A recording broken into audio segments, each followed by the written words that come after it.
மக்களே நான் முன்னாடியே சொல்லிடுறேன், இந்த வீடியோ பாக்குறப்போ உங்களுக்கு என்னப்பா எப்போ பார்த்தாலும் சாப்பாடு சாப்பாடுன்னு சொல்றீங்கன்னு கோவம் வர வாய்ப்பு இருக்கு. எப்ப பார்த்தாலும் சாப்பாடு சாப்பாடு, இனிமேல் சாப்பாடை பத்தி பேசினா வாய் இருக்காது.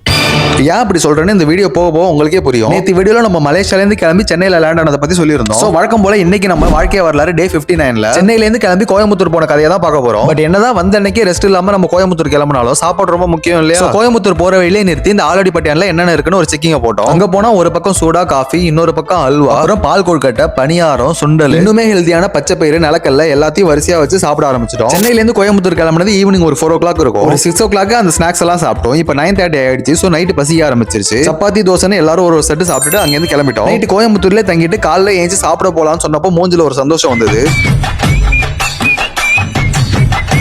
சோ உங்களுக்கு இப்போ புரிஞ்சிருக்கும் நான் ஸ்டார்டிங்ல ஏன் உங்களுக்கு கோவம் வரும்னு சொன்னேன். எனக்கே தெரியுது கோயம்புத்தூருக்கு ஒரு முக்கியமான ஒர்க்குக்காக தான் வந்தோம். பட் அதை விட்டுட்டு சாப்பிடுறது மட்டுமே வேலையா பார்த்துட்டு இருக்கேன்னு நினைக்கிறேன். நாங்க சாப்பிட்டது ஒரு நார்மலான ஹோட்டல் தான். பட் அங்க தயிர் வடை இந்த அளவுக்கு டேஸ்டா இருக்கும்னு எதிர்பார்க்கல. ஒரு தயிர் வடை சொல்லி பத்தாம இன்னொரு தயிர் வடையும் சொல்லி சாப்பிட்டோம். சும்மா சொல்லக்கூடாதுங்க, அந்த அளவுக்கு டேஸ்டா இருந்தது. நானே ரொம்ப நேரமா சூப்பர்னு சொன்னது மட்டும் இல்லாம கடைசி டிராப் வரைக்கும் வலிச்சு சாப்பிட்டு இருந்தேன். நேற்று ஈவினிங் டிராவல் ஸ்டார்ட் பண்ணோம். இன்னைக்கு மத்தியானமே ஆயிடுச்சு. அப்படி எந்த ஊருக்கே கூட்டு போறேன்னு என் பொண்டாட்டி புலம்ப ஆரம்பிச்சிட்டா. ஏத்தத்திலயும் இறக்கத்திலயும் கூட்டி போறானே, எந்த ஊருக்கா கூட்டி போற?